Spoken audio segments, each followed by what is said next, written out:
ప్రపంచంలో 7 అద్భుతాలు ఉన్నాయని మీకు తెలుసు. కాని 8దో అద్భుతం మన భారతదేశంలోనే ఉందని మీకు తెలుసా? అదే మహారాష్ట్రలోని ఎల్లోరా కైలాస దేవాలయం. సాధారణంగా ఏ భవనమైనా కింద పునాది వేసి రాళ్లను పేర్చుకుంటూ పైకి కడతారు. కాని ఈ గుడిని ఒక భారీ పర్వతాన్ని పైనుండి కిందకు టాప్ టు బాటమ్ చెక్కుకుంటూ నిర్మించారు. అవును, ఇది రాళ్లతో కట్టింది కాదు, ఏకశిలతో చెక్కింది. ఒక్క రాయిని కూడా బయట నుండి తీసుకురాలేదు, అతికించలేదు. ఒక్క చిన్న తప్పు జరిగినా గుడి మొత్తం కూలిపోయేది. కాని అద్భుతంగా చెక్కారు. ఈ గుడిని నిర్మించడానికి సుమారు 4 లక్షల టన్నుల రాతిని తవ్వి తీశారు. విచిత్రం ఏంటంటే ఆ తీసిన రాయి తాలూకు చిన్న ముక్క కూడా ఆ పరిసర ప్రాంతాల్లో ఎక్కడా దొరకలేదు.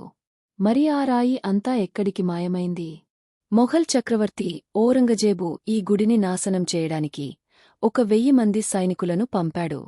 వాళ్ళు 3 ఏళ్లు కష్టపడ్డా ఈ గుడిలోని చిన్న భాగాన్ని కూడా పాడు చేయలేకపోయారు. అంతటి పటిష్టమైన నిర్మాణం ఇది. నేటి అత్యాధునిక యంత్రాలతో కూడా ఇలాంటి నిర్మాణం సాధ్యం కాదు. మరి 1200 ఏళ్ల క్రితం ఎలాంటి టెక్నాలజీ లేకుండా ఇది ఎలా సాధ్యమైంది? ఇది మనుషుల పనా, లేక దైవ శక్తుల సహాయమా? కైలాసనాథుని మహిమ అని మీరు నమ్మితే కామెంట్స్లో ఓం నమః శివాయ అని టైప్ చేయండి.